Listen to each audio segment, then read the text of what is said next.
बोलो नर्मदा माई की जय। नर्मदे हर जय रामकृष्ण हरि। कुछ भक्त के प्रश्न आए हैं कि गुरुजी उत्तरवाहिनी परिक्रमा का वर्णन कौन से ग्रंथ में मिलता है और उत्तरवाहिनी परिक्रमा सबसे पहले किसने की। नर्मदा परिक्रमा का तो हम सब जानते हैं कि मार्कंडेय मुनि ने सबसे पहले की थी, पर उत्तरवाहिनी परिक्रमा सबसे पहले किसने की और मां नर्मदा उत्तर दिशा में क्यों बही और मां नर्मदा की उत्तर वाहिनी परिक्रमा लगाने से नर्मदा परिक्रमा का फल कैसे प्राप्त हो जाएगा, ये कौन से ग्रंथ में इसका वर्णन है, आप प्रमाण सहित बताइए।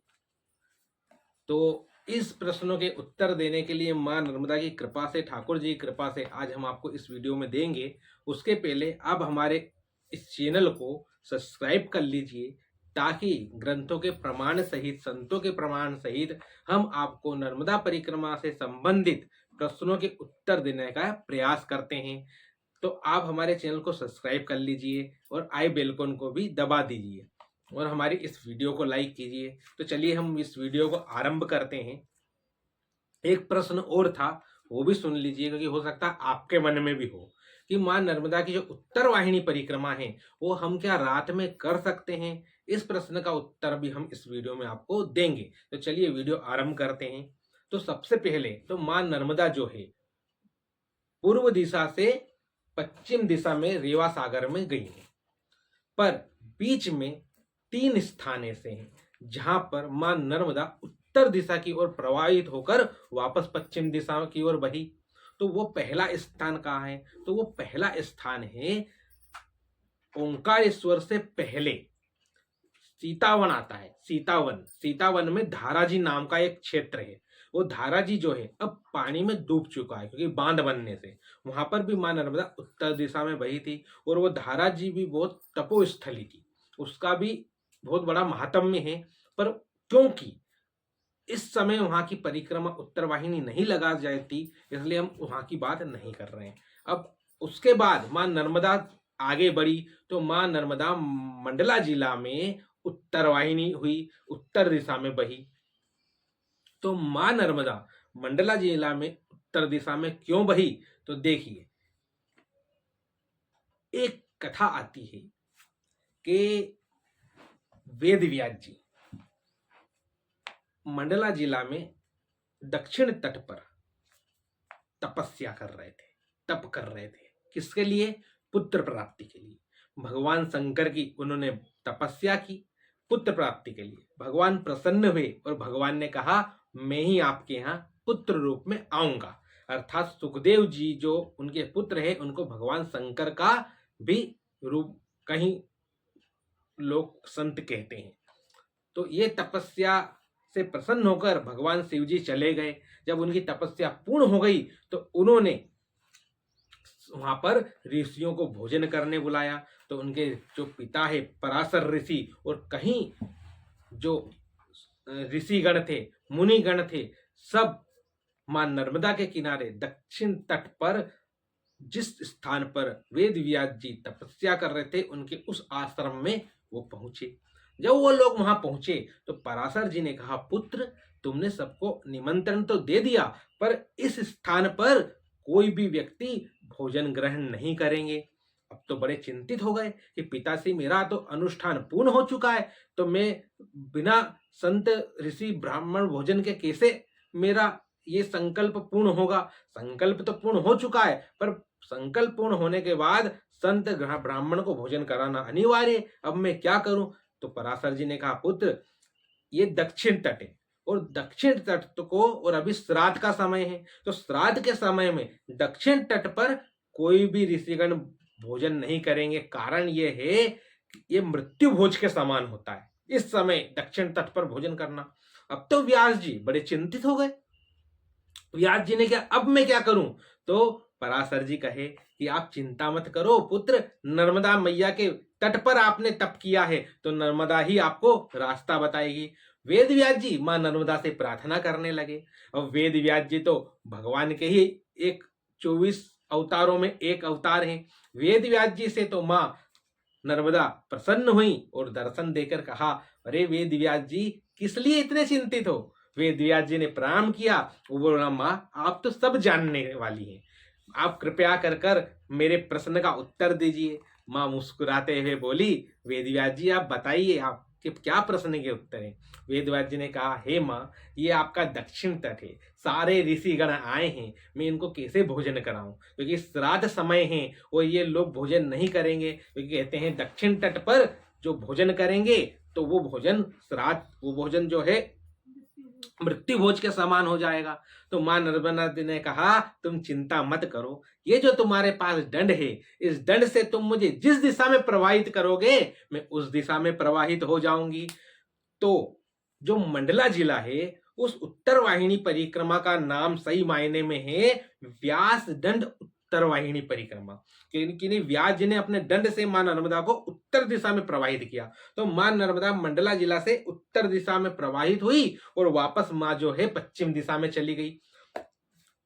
वेद व्यास जी ने मां नर्मदा जी का परिक्रमा लगाई, पूरी उनकी उत्तर वाहिनी की परिक्रमा लगाई वेद व्यास जी ने, सारे संतों ने, और अपने ही ग्रंथों में वेद व्यास जी ने इसका वर्णन किया, इसकी महिमा का वर्णन किया। कौन से ग्रंथों में वर्णन किया भक्तों? तो कूर्म पुराण, स्कंद पुराण, पद्म पुराण, नर्मदा पुराण, है ना, मत्स्य पुराण में इसका वर्णन किया कि जो व्यक्ति नर्मदा उत्तर वाहिनी की परिक्रमा लगाएगा उसको नर्मदा मैया की पूर्ण परिक्रमा का फल प्राप्त हो जाएगा।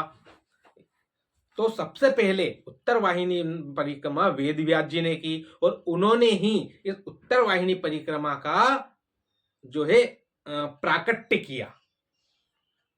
और भक्तों, यहां तक हम आपको क्या बताएं, वेद व्यास जी मत्स्य पुराण में कहते हैं जो भक्त इस व्यास दंड उत्तर वाहिनी परिक्रमा को लगाएगा, अर्थात जो मंडला जिला की इसको लगाएगा, उसे संपूर्ण पृथ्वी की परिक्रमा का भी फल प्राप्त हो जाएगा। अर्थात नर्मदा परिक्रमा का तो फल प्राप्त होता ही है, उसके साथ साथ इस पृथ्वी पर जितने तीर्थ है उन सारे तीर्थों अर्थात पूरे पृथ्वी की परिक्रमा का फल प्राप्त होता है, ऐसा वेद व्यास जी मत्स्य पुराण में कहते हैं भक्तों।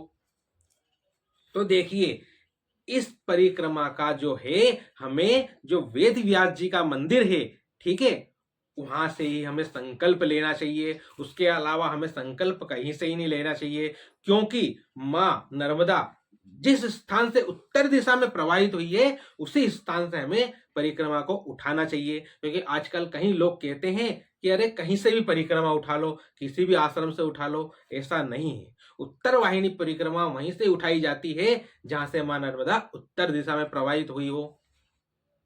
ये तो था मंडले जिले की उत्तर वाहिनी परिक्रमा। देखिए, अब हम बात करेंगे जो गुजरात में जो रामपुरा से लेकर तिलकवाड़ा तक जो नर्मदा जी की परिक्रमा होती है। नर्मदा मैया गुजरात में भी उत्तर वाहिनी हुई है। कहां से? रामपुरा से तिलकवाड़ा 9 किलोमीटर।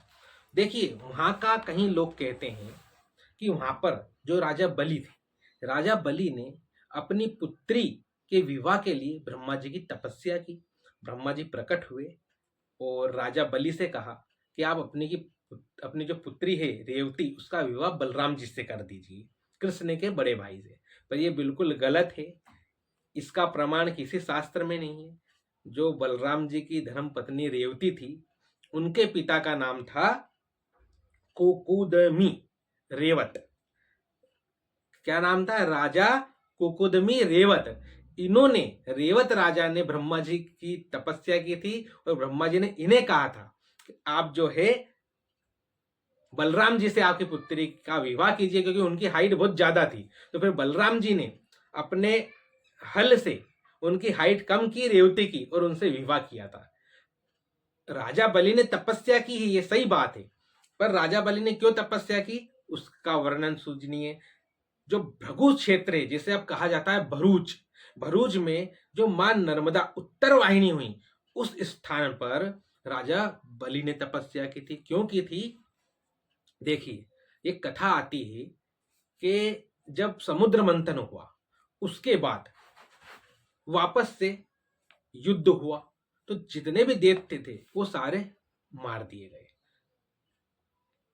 जिसका सर धड़ से अलग नहीं हुआ था, उनको, जो दैत्यों के गुरु हैं शुक्राचार्य जी, उन्होंने संजीवनी विद्या के द्वारा सबको वापस जीवित कर दिया।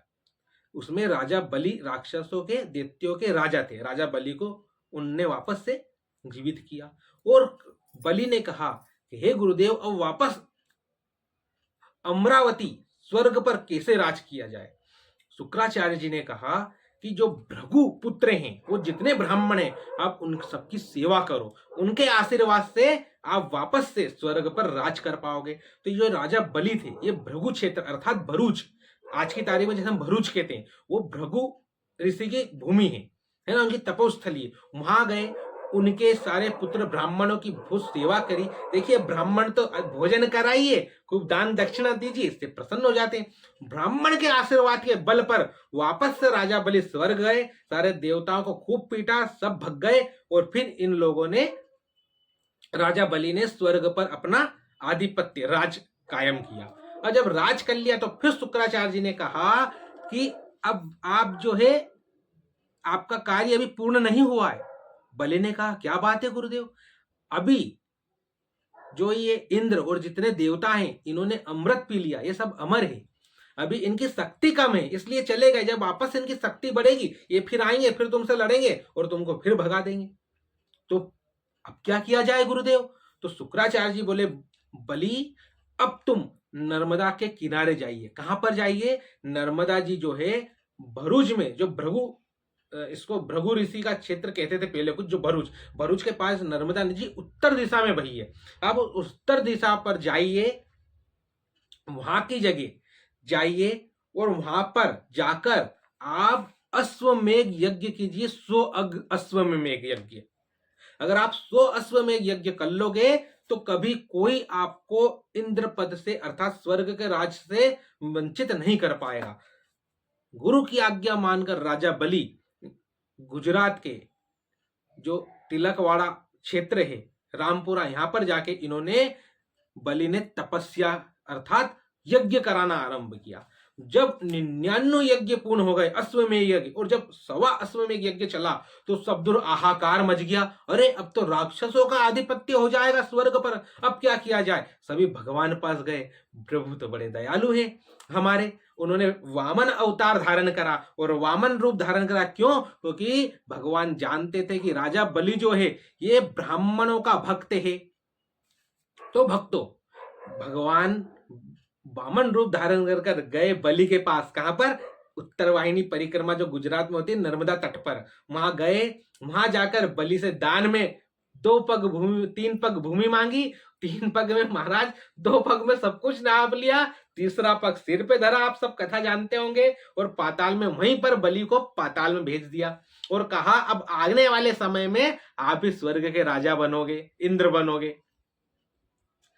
तो जो है राजा बलि जो है ब्राह्मण के प्रताप से, देखिए ब्राह्मणों का कितना सम्मान करते थे। और देखिए ब्राह्मणों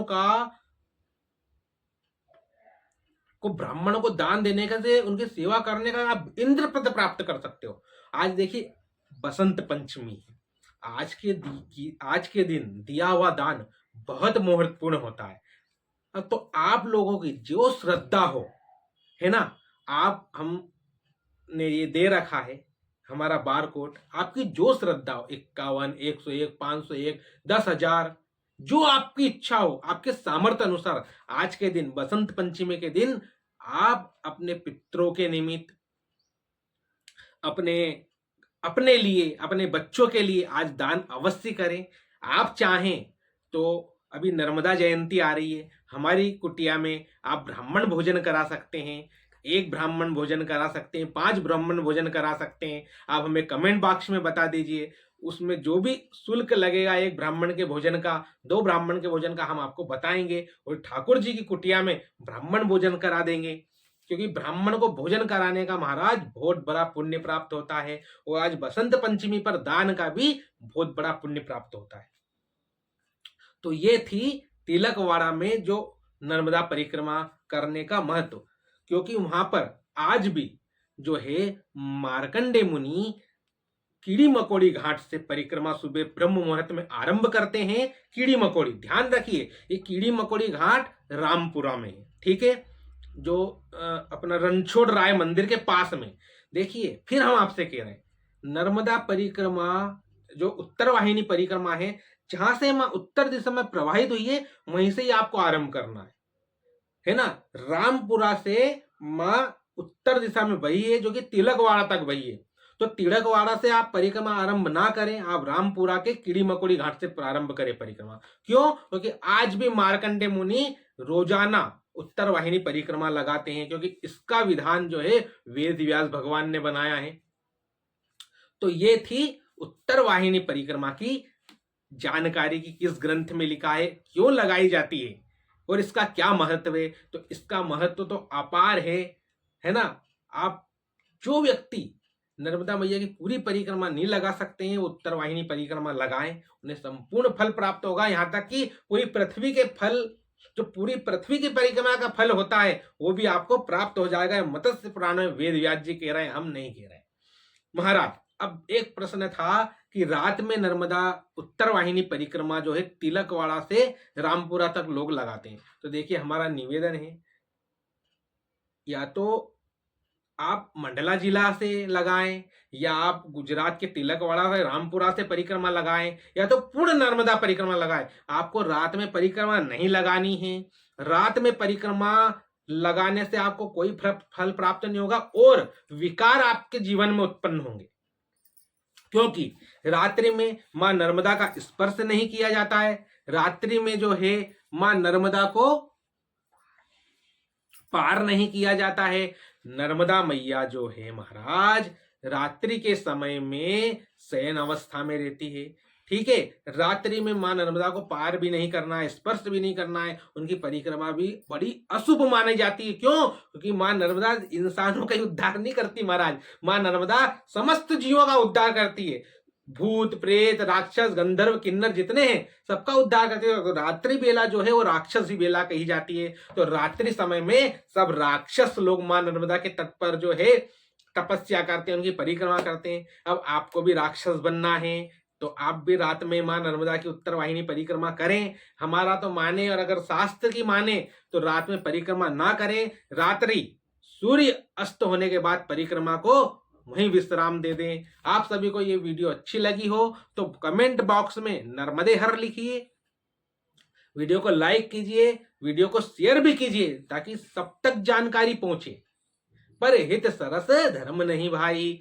तो आप हमारे चैनल को भी सब्सक्राइब कर लीजिए। जो भक्त हमारी रोजाना पूरी वीडियो देखते हैं, आप सभी को हमारा बहुत बहुत धन्यवाद, आप सभी को साधुवाद। आप सब पर जो जो भक्त हमें सुन रहे हैं, सब पर मां नर्मदा खूब कृपा करे। मां नर्मदा आपके जीवन में सुख संपत्ति और सब कुछ आपको जो चाहिए धर्म संपत्ति सब दे। नर्मदे हर। जय राम कृष्ण हरि।